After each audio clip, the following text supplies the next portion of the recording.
You may be asking yourself, how do I check the power supply on a Microsoft Windows RT Surface 1? And what are the voltages from each of the pins coming out from the power supply?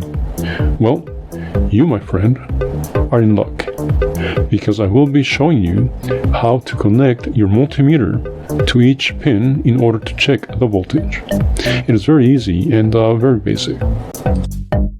Step number 1. Plug the power supply to a wall outlet. Step number 2. Have an assistant hold the power supply connector.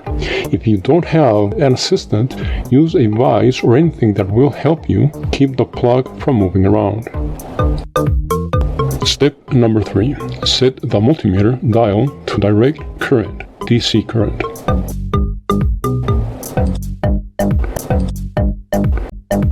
Step number 4. Place the multimeter leads as shown in the picture.